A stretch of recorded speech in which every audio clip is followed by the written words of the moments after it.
Good morning.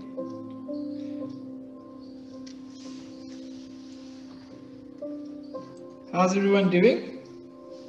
Hi, Mike. Good, thank you. And you? I say morning, but I realized that for you, Rory, it's probably past midday. Yeah, it's 12:30. Yeah. Okay, New environment. guys. So welcome to the start of week 5. I can't believe it that it's got that far already. Yeah, it seems to have gone pretty fast. I'm in a different setup again because we have this wonderful thing called load shedding, and my sister has got an unlimited or backup power supply.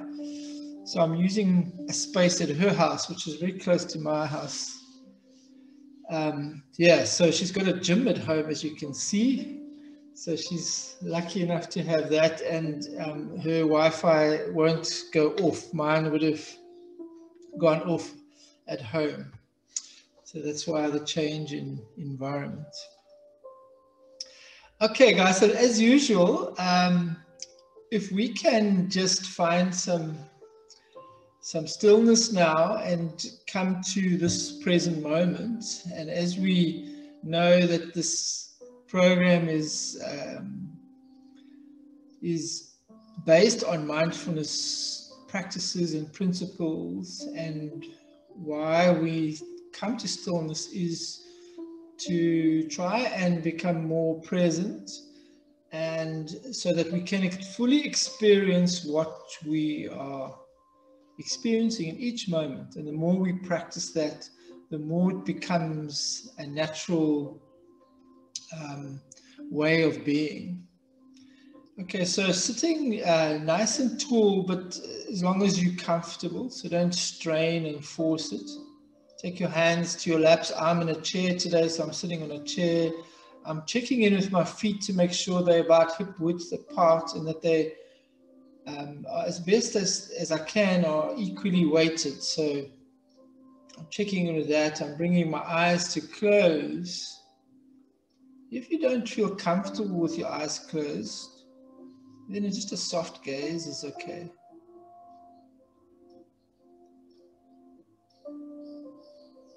And because I started with my feet, I'm going to do a bit of a body scan, beginning with the feet. Starting with my toes,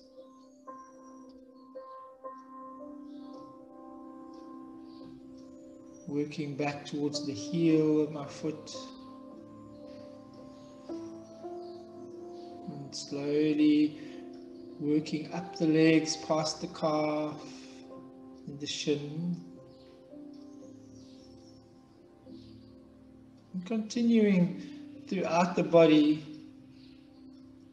pausing wherever you need to pause. See if there's anything that you notice. Always accepting it as it is when you notice. You never wish for it to be different, because in this moment we can't change anything.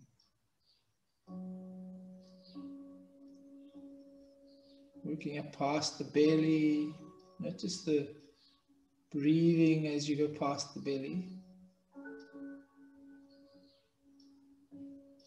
Notice the back. Are there any aches and pains? Maybe some tension in the shoulders and the neck. If not, that's wonderful. But if there is, just notice it and know that there's reason for it to be like that.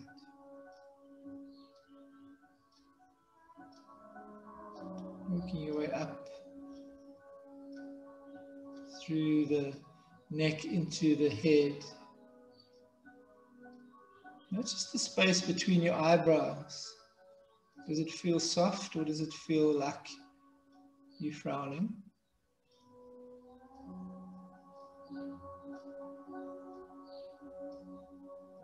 Is the head full of thoughts? And if so, that's okay.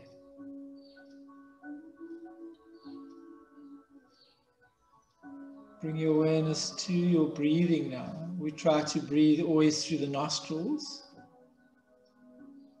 Just gently focusing on the inhale and exhale through the nostrils. When you breathe in through the nostrils, notice the coolness of the air as it enters. And as you breathe out through the nostrils, it's slightly warmer.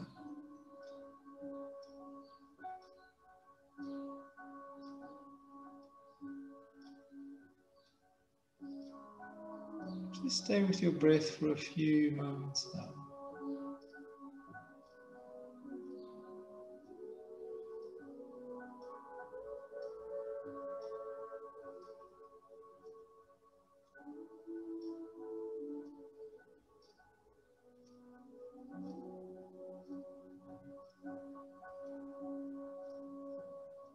Let's all take a nice deep breath in together. And we're going to sigh out the mouth. Nice big sigh. Feel the body soften when you sigh. Take another deep breath in. Fill the body up with air and then sigh it out. Good. In your own time, you can flicker the eyes open if they were closed.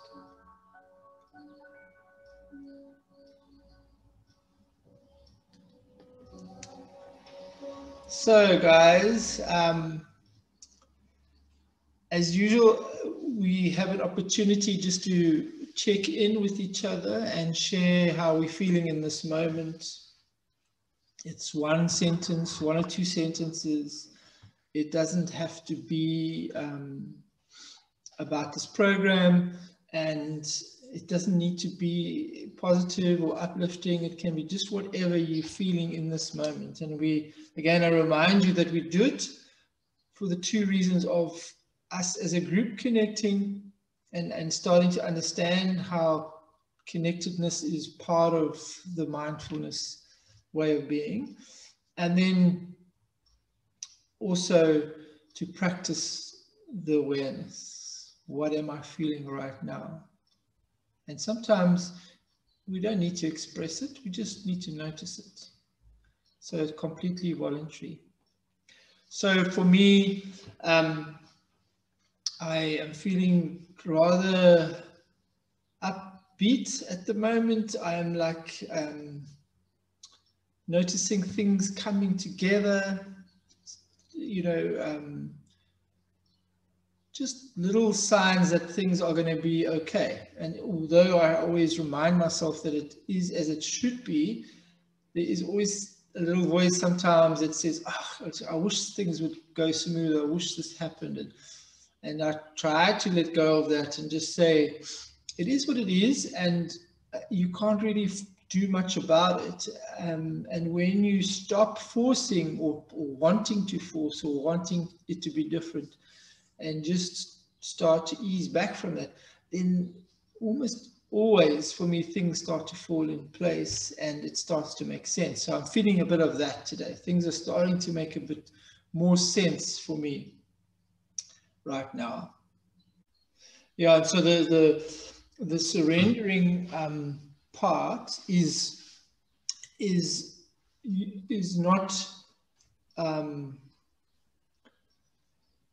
not saying that we don't do stuff or that we don't progress or that we don't. It's almost saying that when we feel that struggle around whatever it is, even if it's procrastination, or we had in our minds it would go like this, but it's going like that. It's in that moment to say, okay, right, this is it. And then what that comes with usually is a level of relief from the frustration, and then the steps that you take thereafter tend to flow a bit, more smoothly, and then you do make progress. But so it's not easy to do, and I constantly have to remind myself, as soon as I feel that struggle, that tension, that why is this not going like it is, why am I not doing what I'm supposed to do, is just to take a pause back and say, okay, I accept it as it is. I know that I'm not on this path, or I'm not doing what I thought I'd do, but accept it for a moment, take a bit of a step back, and then it helps to flow from there. I want to say that we often, including myself, follow an expression of struggle with, but I'm okay, but I'm getting through it, and I understand the sort of need to do that, because in a way it's twofold. The one is to encourage yourself that you are okay, and the other is that when we're expressing to beyond yourself, there is a tendency to want to not be seen as vulnerable as we are, or to be seen as struggling as much as we are. And the reason why I mention that is, when you are expressing or feeling a struggle, sometimes it's okay to not say the rest, like, oh, but I'm going to be okay, or I'm okay. Sometimes it's sufficient to say, I'm really struggling, and actually I feel like I'm not coping. Just to point out that there's a human tendency to follow it with the words something like, but I'm coping, but I'm doing okay. And there's a subtleness in that acceptance of saying that first part and not needing to say the next part, that helps with being in the moment fully, understanding and feeling what you're feeling fully, and not dismissing it or minimizing it. So that little poem, if you have read it or haven't, it doesn't matter. But I think that I said in the email that it will mean different things for everybody, and that's really the essence of expression, in that, like a song, like a poem, like any passage, or you take the meaning that is meant for you. And so,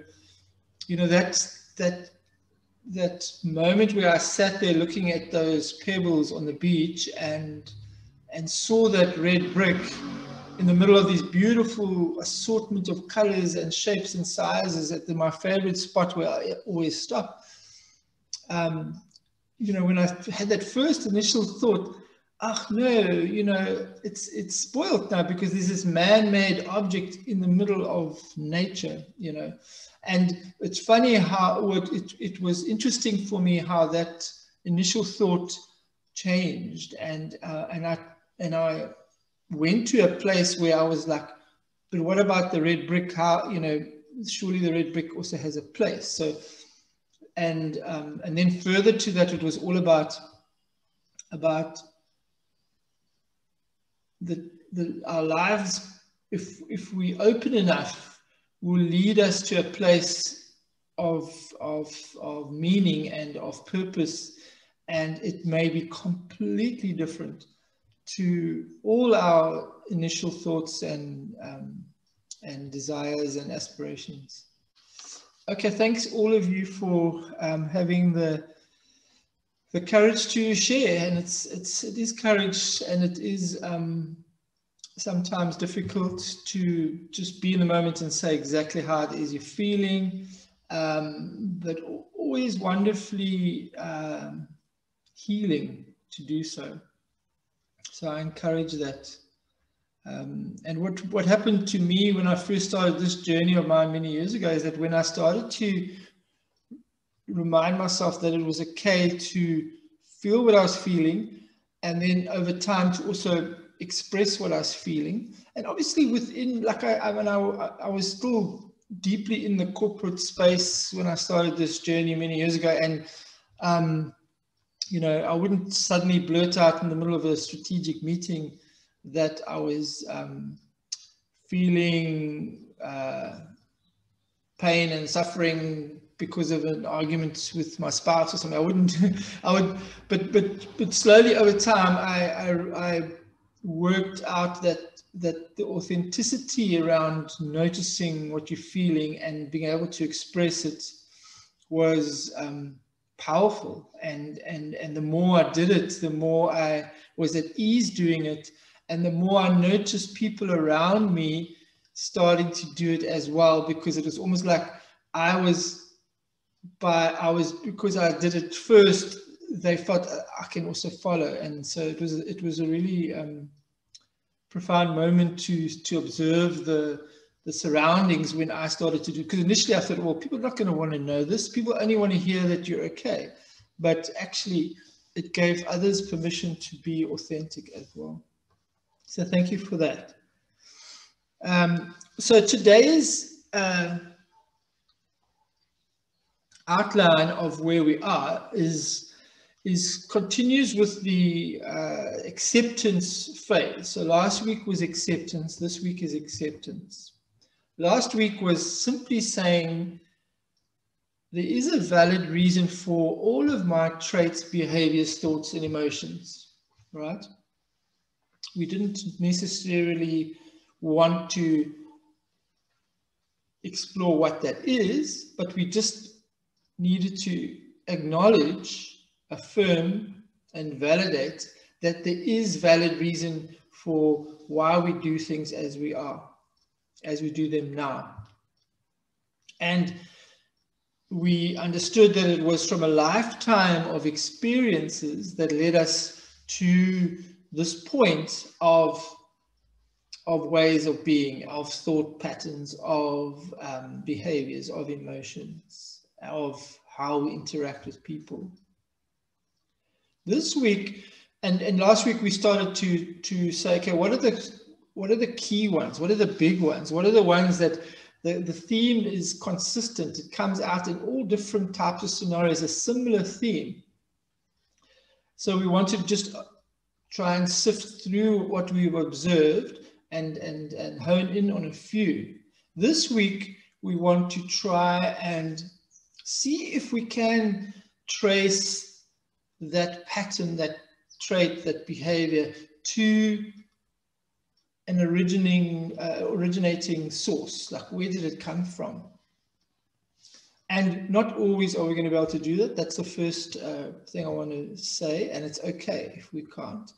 The reason why we try to is if we can package it and say, this limiting belief or this character trait that I have when I deal with a certain amount of people that's actually not constructive, or my inability to actively listen is because of a reason, and I can trace it back to this, or this person, or this event, or a number of experiences that have led to that. If we're able to package and say, I know where it comes from, and if our intention in the weeks to come is to let go of that particular trait, it becomes easier to do so if we're able to have identified the source. And if we can't, it doesn't mean it's not possible. It's just easier. I find that if I can say, I know exactly where this comes from. This was my dad. If I look at me now and I'm doing this particular thing over and over again, that was my dad. And because it was my dad, it doesn't mean it's bad and there's shame and guilt or anger or something. That could be as well, but it doesn't necessarily mean that. It just means identifying a source in order for you to say, it was instilled in me. I've adopted it, and therefore I can let it go. So that's where we're at.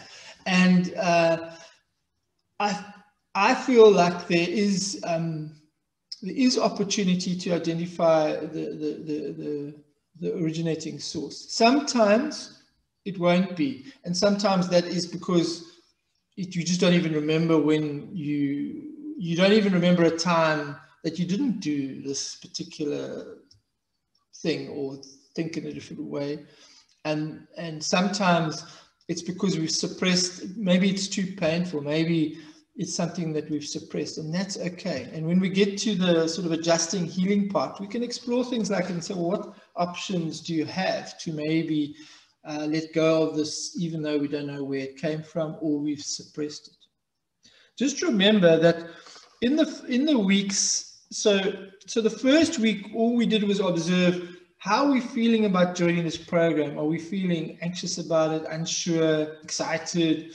So that was just like almost getting a little bit of practice in terms of understanding and recognizing what we're feeling. So that was the first week when we did the reflections.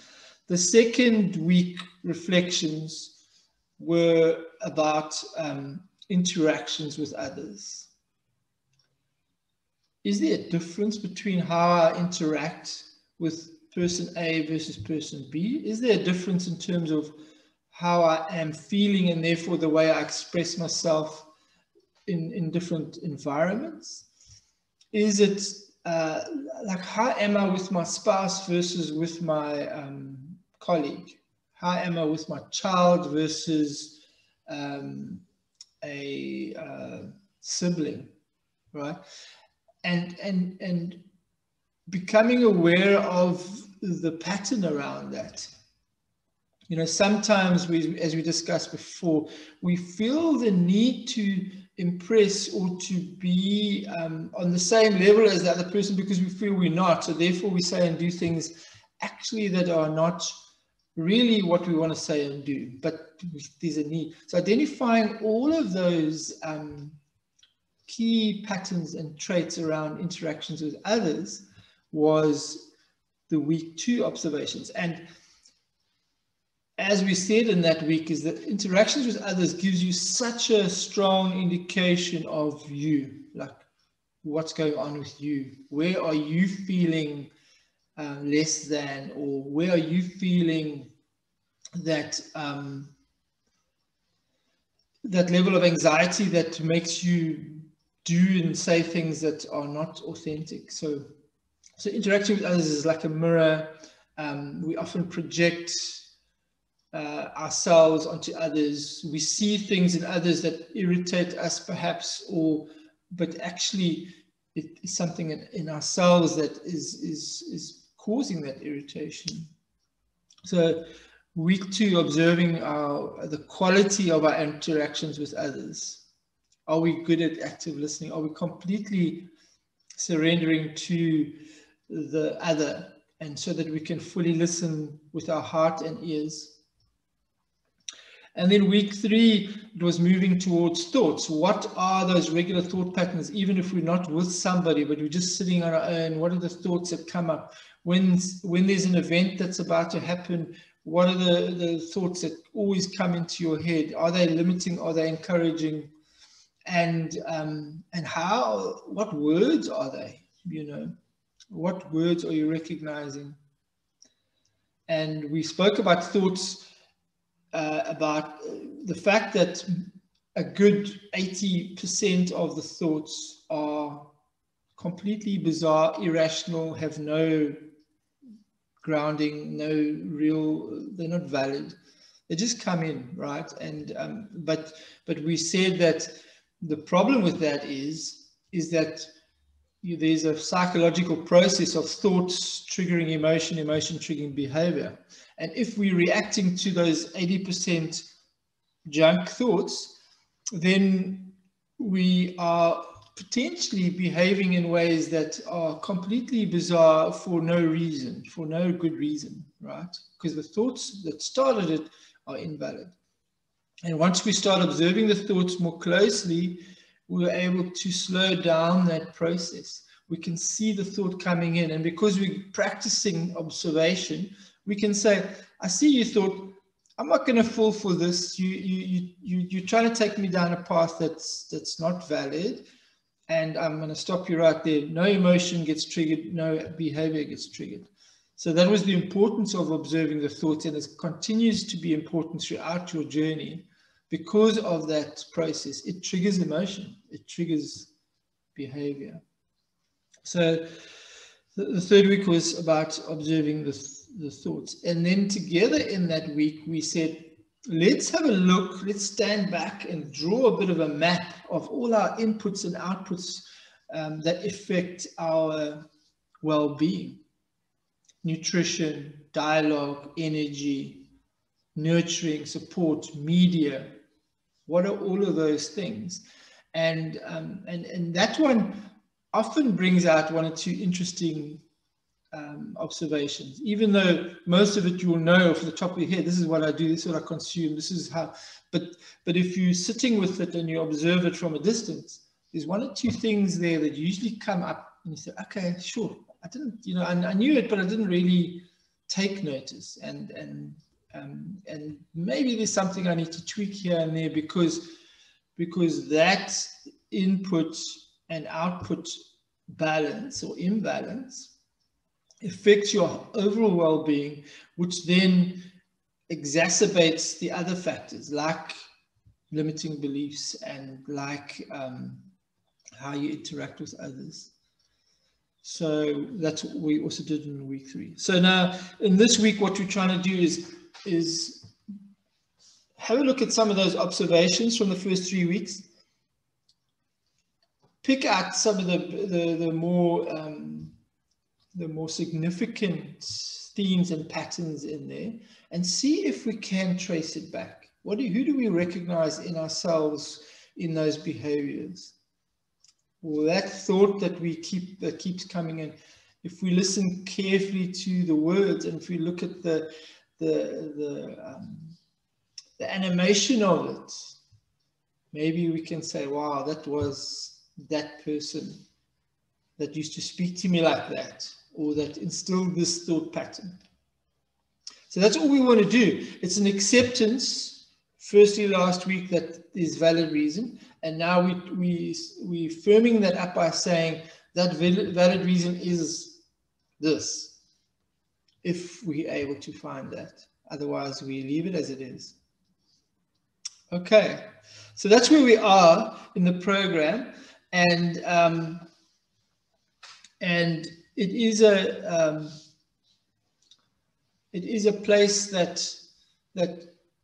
is again building the foundation for any adjustment, any shifting, any letting go of, any healing that we need to do. We're still trying to create that solid foundation so that when we take a step off to heal, to adjust, to shift, it's solid. It's solid. If we move from observation straight to adjusting, if we move from observation straight to healing, often we get hurt and we fall back into the default pattern. So it's about that building of compassionate acceptance, and that foundation becomes your stepping stone, your safety for the next step. I hope that makes sense. If there's any observation around just what I've said now, then I don't mind if we just pop on now and just talk about that. So I just wanted to articulate this week and what it's all about. So if anybody wants to ask a question or just to clarify or share a comment related to that, then I'm happy for you to do that. Otherwise, we can move on. Okay. And then this part is really the part where we talked about last week, and I like to say this now because I don't want people to feel any pressure. I know that you guys have been very honest and said, well, I haven't done this, I haven't done that, but and that's okay. So all I want to get from this is, if there is any feedback, it's a good thing to do, to share that and say, like, oh, the meditation, I'm struggling with that, or that one video I really liked, or or actually I still haven't managed to get to the stuff. So any feedback is valid, right? And there is a process, as we've experienced in the previous weeks. There is a observation process that happens in this moment when you start to say, well, I've done some stuff but not others, and you observing that feeling in the moment of expressing that. So that's also valid. So anybody wants to go, just go and say, like, how did you go with last week?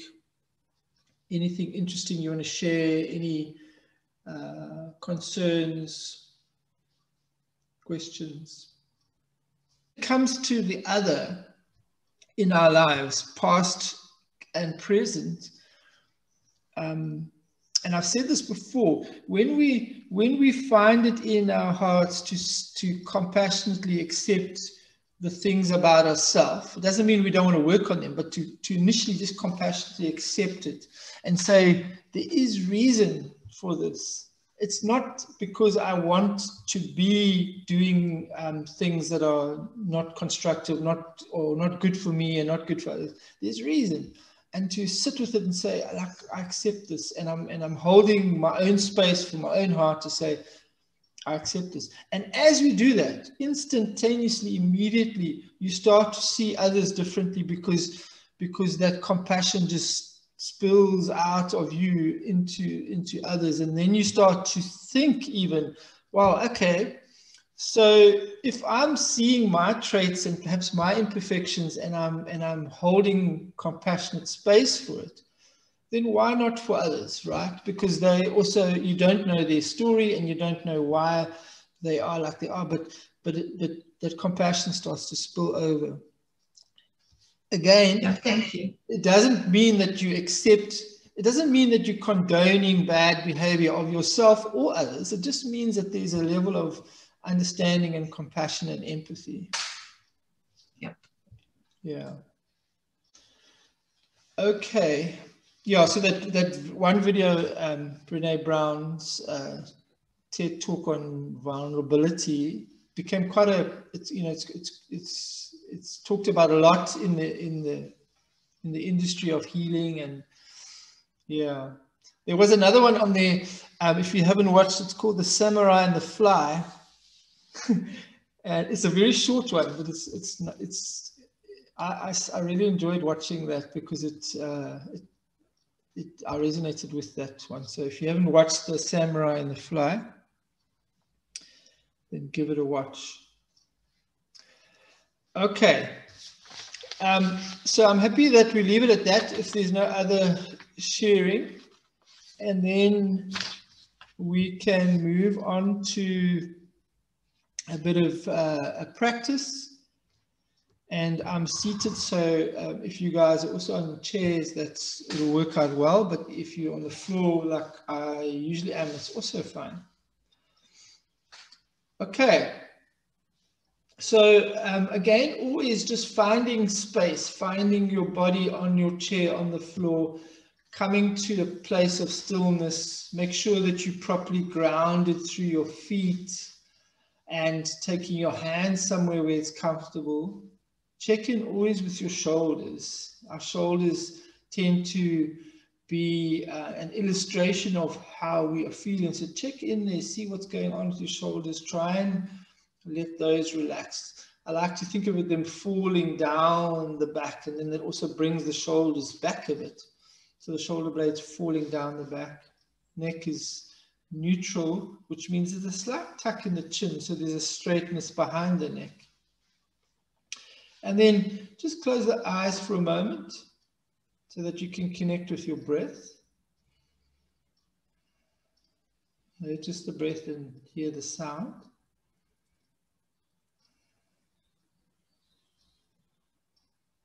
And then we're going to work into the neck now. So as you're sitting there, take an inhale to lengthen through the spine, all the way through to the top of the head. And on the exhale, gently drop your chin down towards your chest. It does not have to touch your chest. You're just dropping it towards there. We're all different in our bodies. And then slow inhale back to the center. And then on the exhale, we're lifting the chin towards the ceiling. Certainly doesn't have to go up far, just a little bit. Feel the sensations in the neck. Inhale back to center. Exhale again, dropping the chin down. Let it pause there for a bit. Feel the stretch in the back of the neck. Inhale back to center. And one last time, exhale, lifting the chin up towards the ceiling. Inhale back to center. Pause there. Just breathe normally now, keeping your head still. See if you can notice anything in the neck after that.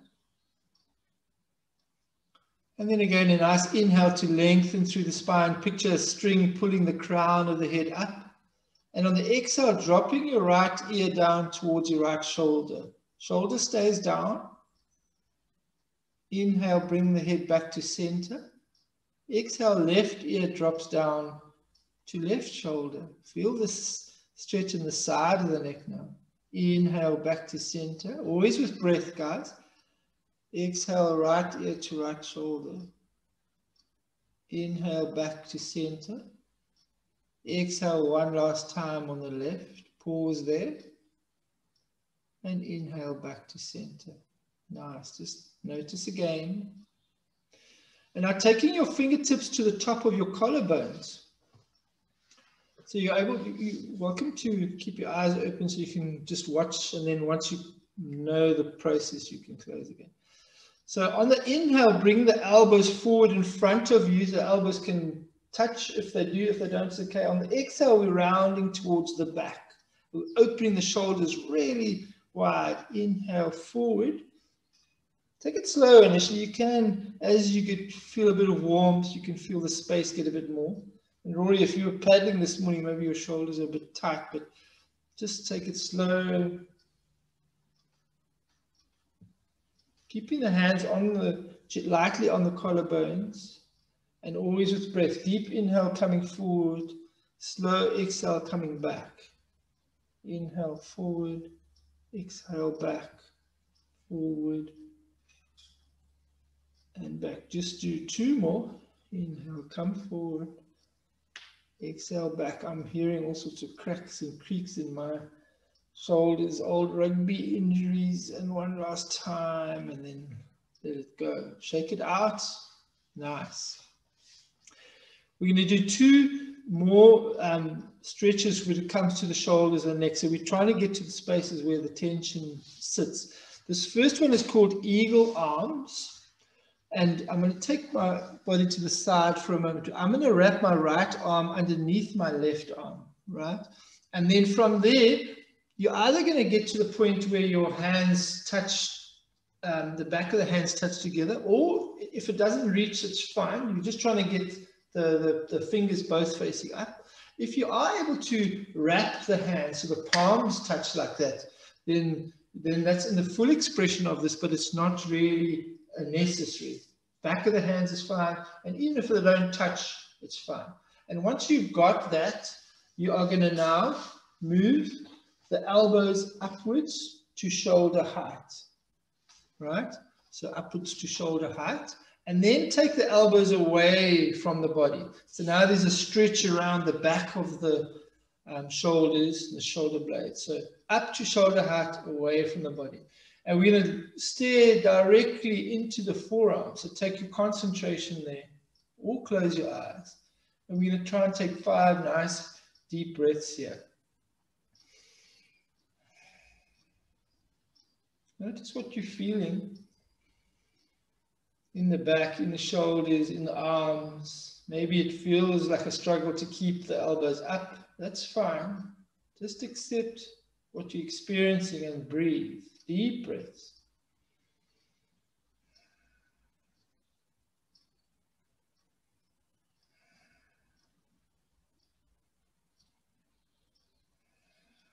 One more deep breath.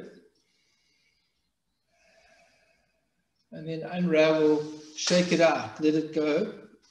Get that energy flowing out the body now. So we've found some trapped energy, some toxins, some stiffness, and we're wanting to release it. And then when you're ready, we're going to go the other way around. So taking the left arm underneath, And then wherever your hands come, if it's back of hands to back of hands, if it's palms touching palms, if it's just like this, it's also okay. There is the intention here is not really where the hands land. It's about getting the elbows up. So elbows up to shoulder height, and then taking the elbows away. See, if when I take the elbows away, I'm pulling I'm creating space across the back. And once you're there, you're steering straight into your forearms and breathe. Just notice that there's a movement of elbows away and up. Nice, deep, slow breath so we can flush out whatever needs to be flushed out.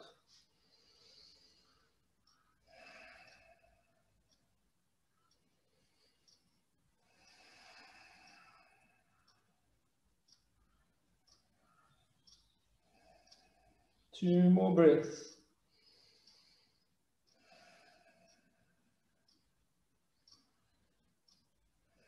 Let it go, unravel. Nice. So this next one, I'm just going to turn around to show you because the pose is behind the back. So this one, there's some variations because it's not accessible to everybody. But what we're going to do is we're going to take the right arm nice and high, reaching. And as we reach, we're going to take the left arm behind the back. Okay? And there's an intention to clasp the fingers at the back, but that's not always available. It's just as good to get the left hand on a piece of clothing and the right hand on a piece of clothing and pull in the opposite directions. If you are able to get hold of fingers, then you're pulling against each other, and then you're opening the shoulders in that you're taking them backwards. Right. So wherever you are, either holding clothing or your fingertips, take some nice deep breaths, and with each one, just see if you can open a little bit more by pulling against each other and taking the shoulders backwards. So now we're doing the opposite in terms of a stretch that we had just now. Close your eyes, breathe.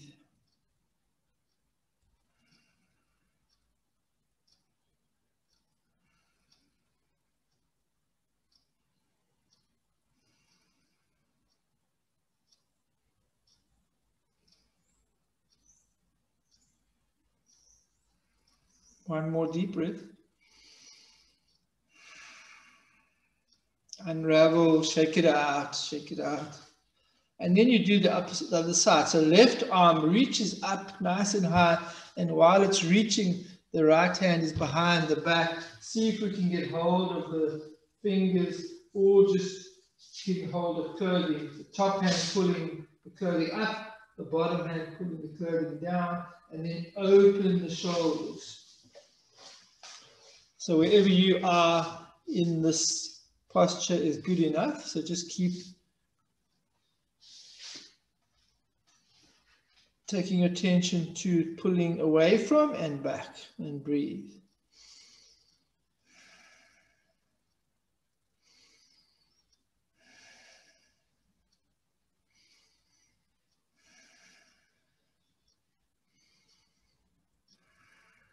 One more deep breath. And let go, unravel. Nice. Just pause for a moment now, because you will be feeling sensations in your shoulders, in your neck, perhaps in your hands even. So just pause for a bit.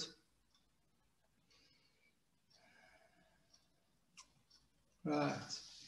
Okay. And now we're going to just do some breathing with our arm, moving with our arms. So on the inhale, we lift the arms up overhead and the palms come together.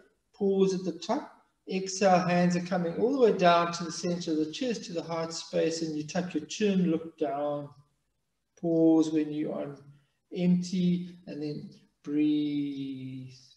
As we inhale up and exhale, slowly hands come down past the face to the heart center. Inhale up.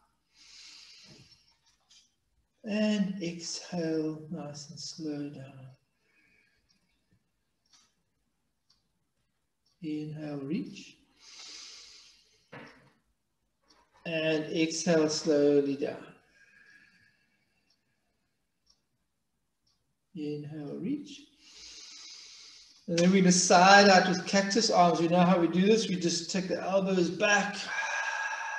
Opens the heart space. Inhale, reach.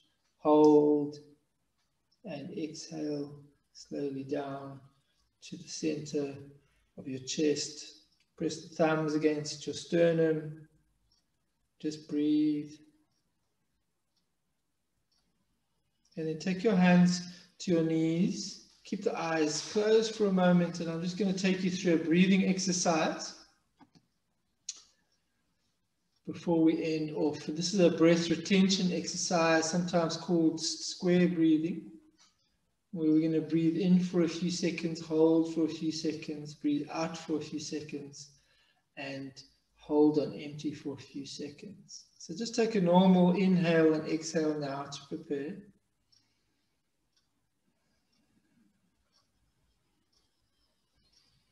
And then we're going to breathe in for 5, 4, 3, 2, 1. Hold.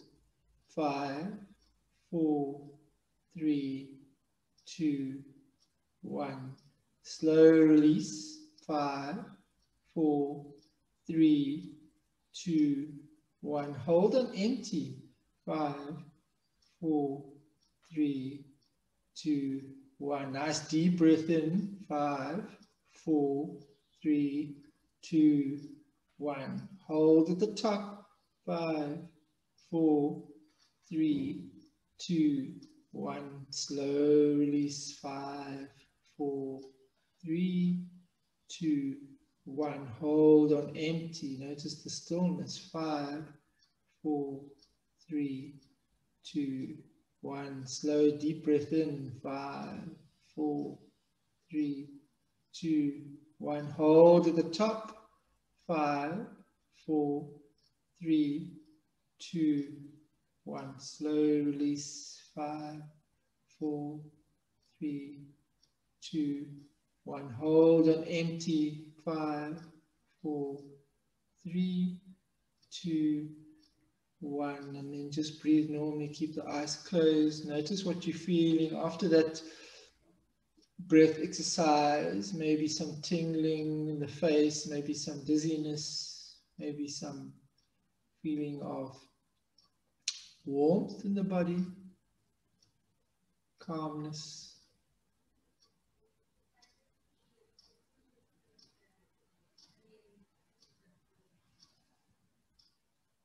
Take a nice deep breath in and sigh out.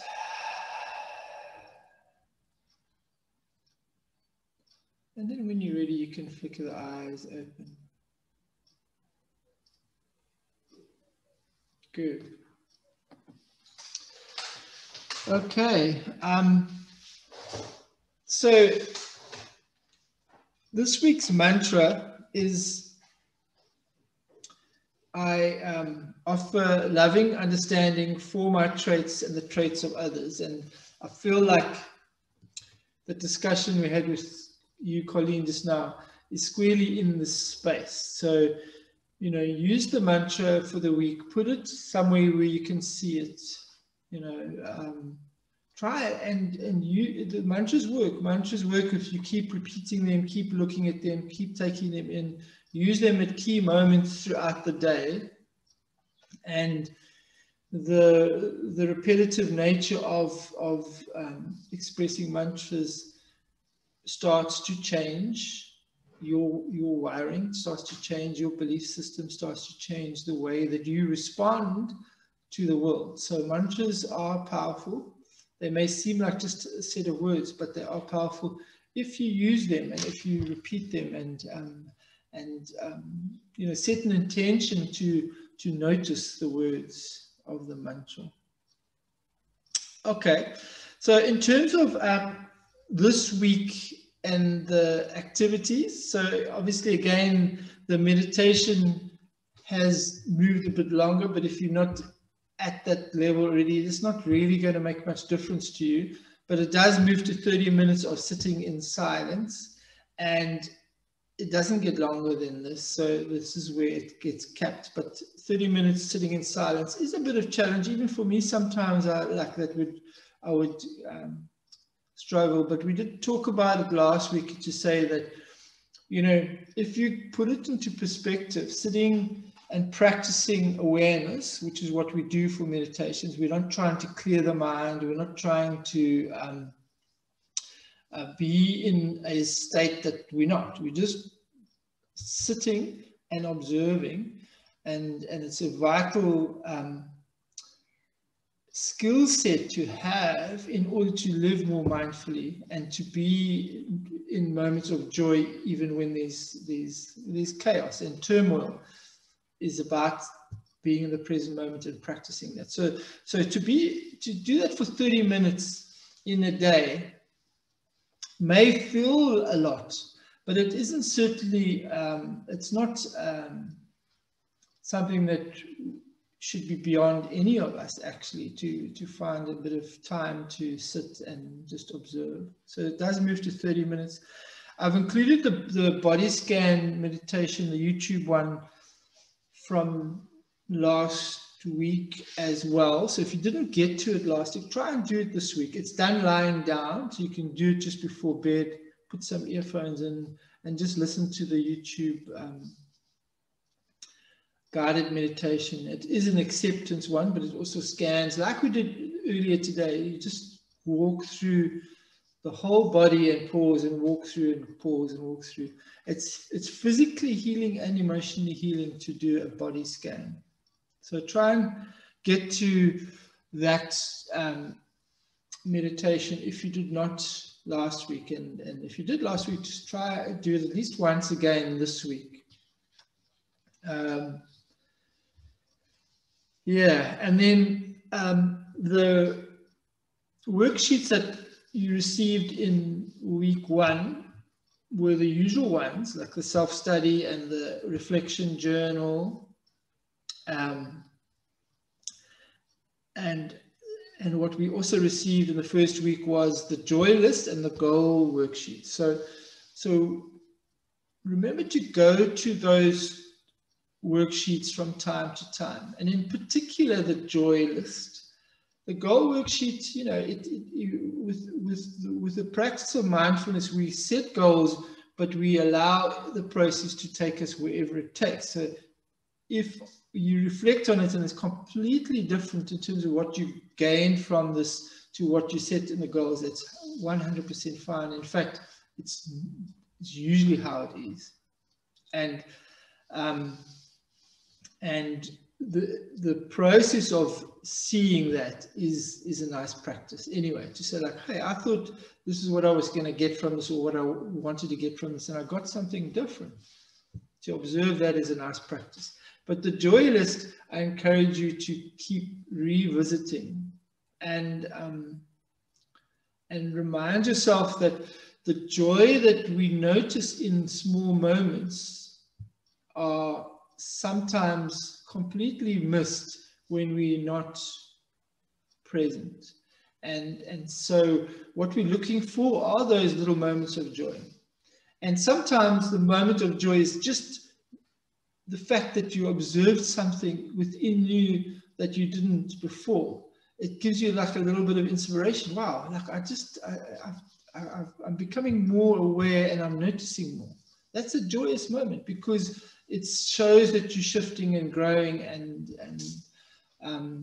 finding you know. So look out for joyous moments in addition to other joyous moments, like a smile of a child, or like you see a bird in your yard or on your balcony, or just be aware of what you're seeing, feeling, and in there will be joyous moments that typically are missed if you are on autopilot mode, where you're just going through the day. I got to do this, got to do this. So much joy gets missed. So I encourage you to go back to the joy list and just keep adding little things to it. And when you do that, it has a benefit of its own. As you're writing it, you start to say, wow, actually, you know, there is things I'm noticing that are joyous. And it encourages you to do more of that. Yeah, so meditation is a bit longer. There is a YouTube one. Look out for the videos. There's something there that might be useful for you. And I try and mix it up in terms of the types of content. All mindfulness based, but a little bit different here and there. And I'm hoping that there's at least one video, that YouTube video, that resonates with you, you know. And so I encourage you to watch the videos when you can. Maybe it's one a night or something, or a day, one a day, and then you will easily get through them. Some are shorter than others. Okay, so that is really it for today and for the week. I am going to close with a melody BT reading, but I'll pause for a moment just in case there's any observations, comments, feedback for now in terms of what we've been talking about, or maybe you've looked at this week's content in the email and there's something you already have some questions about, or you're not sure of. So we can do that for a moment. And then I just wanted to say, if there's any of you that still want to submit the symptoms questionnaire that is around the chakras, there's still opportunity to do that. The ones that I've got up to now, I'm going to analyze and give feedback from the results of that analysis by the end of this week. So if you still want to submit yours, you're welcome to do so. And yeah, there might be something interesting that comes from that for you. Okay, any comments, any questions? Otherwise, I'll do the melody BT reading, and then we can say our goodbyes. Okay, good. Okay, guys, so you're welcome to get comfortable and just close your eyes if you want to, just to hear the words, let them come into your body and in your mind, and see what you can, what it does for you to listen to these words. Today's reading is called Trust Each Step. Stay present for each step of your journey. We don't go from one place to another in a gigantic leap. We get there in increments, by going through each feeling, each belief, each experience, one step at a time. Sometimes when we pray for miracles, what we're really praying for is help in skipping steps, for shortcuts. The simple act of acceptance and returning to each step of our path can often bring us the miracles we need. Then we see the truth. The real miracle is one always available to us. It's the miracle of acceptance. We can go where we want to go, one step at a time. Stay present for each step of your journey. Trust each step. Many things are possible for you if you accept that the fastest way is one step at a time.